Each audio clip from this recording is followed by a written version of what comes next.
The Great Railroad Strike of 1877 was the country's first major rail strike and witnessed the first general strike in the nation's history. The Great Strike began in Baltimore and Ohio and spread west along the railroads through West Virginia, Pennsylvania, Ohio, Illinois, and eventually touching Omaha, St. Louis, and the West.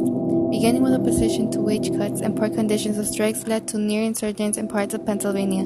In both Pittsburgh and Philadelphia, as well as Chicago and St. Louis, federal troops were eventually sent to subdue the strikers. On July 21, disgruntled workers in the industrial rail hub of East St. Louis, Missouri, halted all freight traffic, with the city remaining in control of the strikers for almost a week. The Great Railroad Strike of 1877 began to lose momentum when President Haynes sent federal troops from city to city. These troops suppressed strike after strike until approximately 45 days after it had started. The Great Railroad Strike of 1877 was over, leaving 100 dead American workers.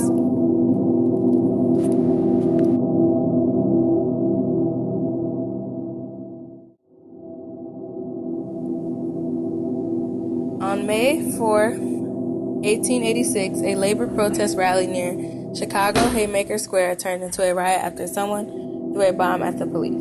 It was an original attempt to secure 8-hour workdays. At the point where the bomb was thrown, an individual never positively identified, and police responded with random gunfire. Anarchists planned most of the strikes. The riot set off a wave of xenophobia because most labor workers who were on strike were immigrants from other countries. Xenophobia, an intense fear of, dislike, or people from other countries, was the result.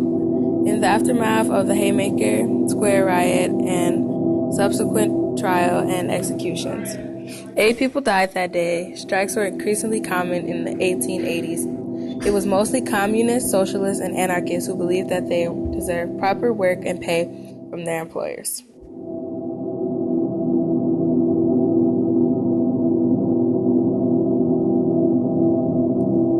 An 1889 strike, called the Homestead Strike, had won steel workers the favorable 3-year contract, but by 1892, Andrew Carnegie was determined to break this union. When Henry Clay Frick stepped up production's demands, and when the union refused to accept the new conditions, Frick began locking the workers out of the plant. On July 2nd, all were discharged. Union limited to skilled tradesmen represented less than 1/5 of the 3,800 workers at this plant. The rest voted overwhelmingly to join the strike, and an advisory committee was formed, directed the strike, and soon took over the company town as well. This great strike began in Baltimore and Ohio and spread west along the railroads to West Virginia, Pennsylvania, Ohio, Illinois, and eventually touching Omaha, St.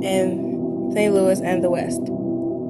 5,000 steelworkers struck Carnegie Steel plant near Pittsburgh, Pennsylvania. A pitched battle erupted between the strikers and 300 Pinkertons hired by the plant manager.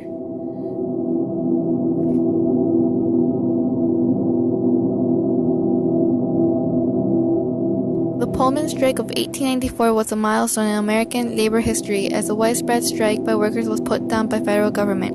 In response to financial reversals related to economic depression that began in 1893, the Pullman Pass Car Company, a manufacturer of railroad cars, cut the already low wages of its workers by about 25%, but did not introduce corresponding reductions in rents and other charges at Pullman.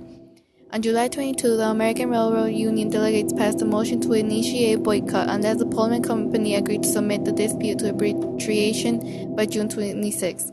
Groups within the crowd became enraged, set fire to nearby buildings, and derailed a locomotive. Unfortunately for the strikers, the locomotive was attached to a U.S. mail train that greatly upset President Grover Cleveland. President Cleveland ordered federal troops to crush the strike. Thousands of them were killed in the violence. The significance of the Pullman strike was enormous.